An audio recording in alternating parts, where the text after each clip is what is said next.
Anyway, that night,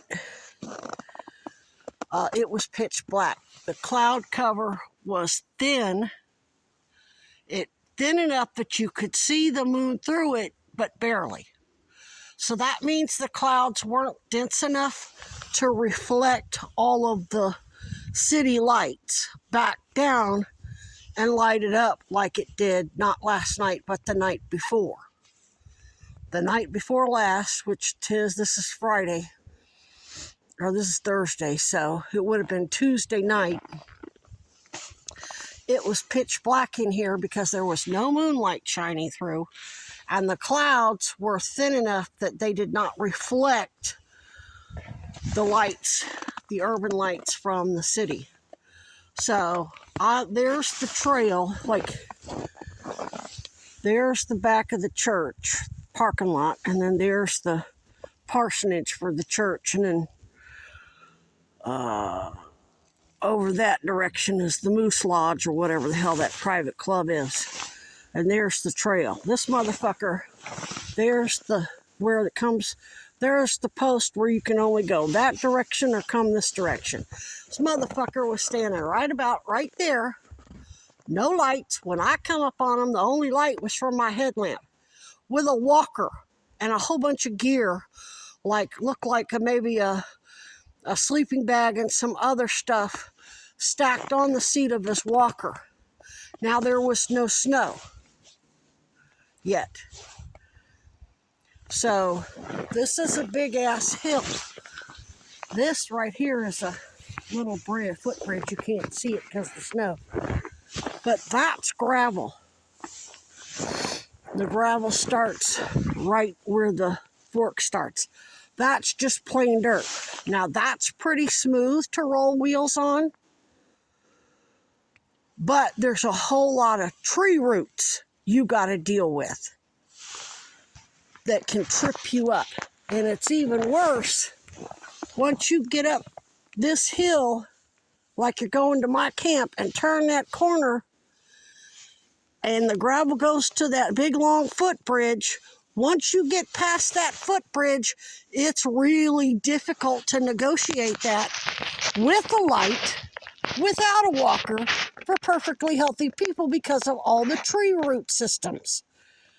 It's like a washboard.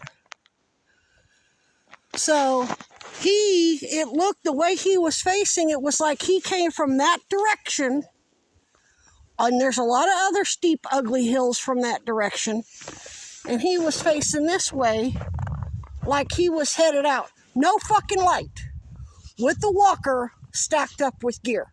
No fucking sense whatsoever. And he was standing there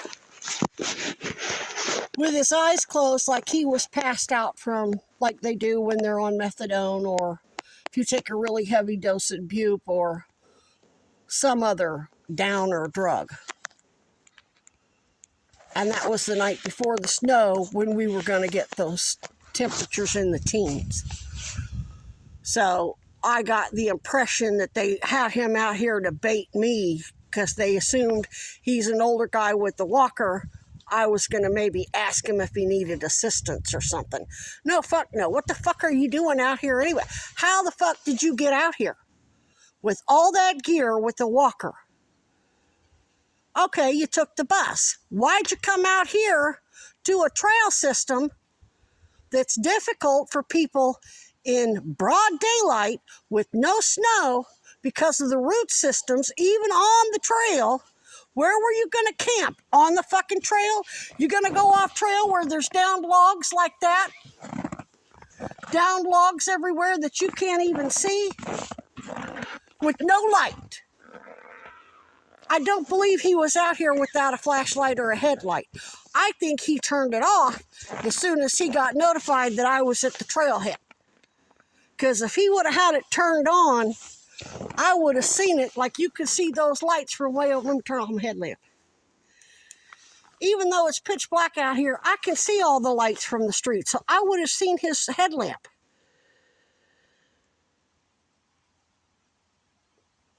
So here's what it's like without my headlamp on. You can see some snow because of the moonlight, But we didn't have that night.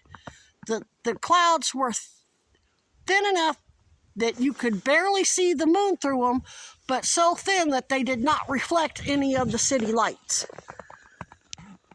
Not last night, but the night before. It would have been Monday night I saw him. So Tuesday night we had that real thick cloud cover. You couldn't see the moon through it at all, but it was so thick that it bounced all of the city lights, and it was lit up very nicely, like there was Christmas tree lights out here. So yeah, that whole situation made no sense. I didn't say a fucking word to him. Not a word. What the hell was he doing out here with a walker in pitch black? So the whole thing was just sus as hell. And he wouldn't be the first Goldwater crony with a walker nodding off from their fucking drug cocktail to fuck with me. Most of her closest friends were elderly, crippled, like her. Virginia Goldwater Piper ain't no spring chicken. She was born I think she said she was born in 44. Same year as my father. So that's 67, she's 80. 81, that makes her 81, 82. Now, she's in good shape, but she has the Virginia Piper Cancer Treatment Center on her health. So she's got access to world-class fucking medical care. And they do too. And she got hit by a car when she was married to John McCain, when she went by Carol McCain, and had that hip. But she still got the military gait, and it's still uneven because of that broken hip. So I recognize her. First thing I look when I see somebody who, with her features, as a portrait artist, I recognize features. When she's here, she doesn't wear her glasses, or she wore sunglasses the first time she approached me at the transit center. But I still recognize her facial features, particularly her eyes and her hair. She loves her Hillary haircut. She was very proud of it. And she has to wear her designer sunglasses. Coco Chanel or whatever. I'm not saying that's what she was wearing, but it was something along those lines. It wasn't regular, Ray-Ban or some other budget but nice sunglasses. I mean, it was expensive shit. It's going to cost you a couple $100 when she was at Cass.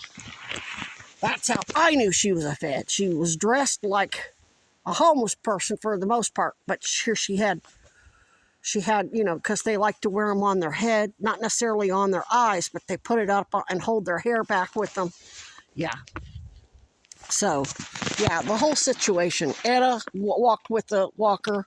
Susan Boyes, the one that her boyfriend wanted me to perform oral sex on her to teach him how to do it. So that's the grimy filth that she sends to approach me.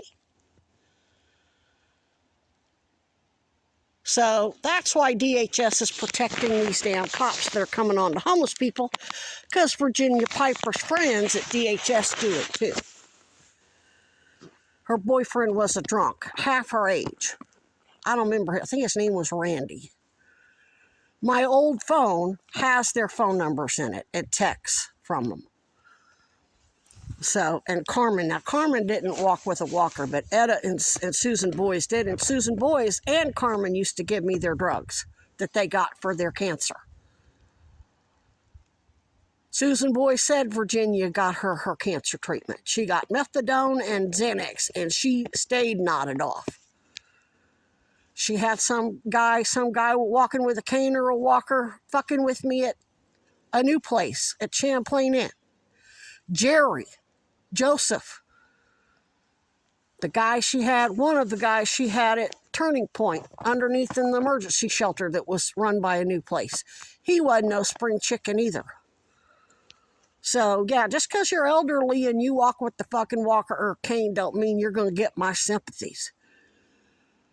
You are covering for the elder side by Cuomo, and Cuomo certainly wasn't the only motherfucker who did that shit. He just got ousted he just got exposed for it by his state officials and impeached.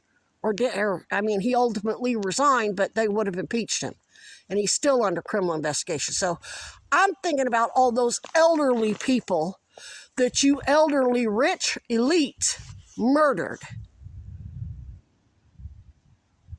That's who I'm thinking about. Not to mention all the kids and parents that are dying, and the kids are having to grow up without no parent. No, fuck all y'all.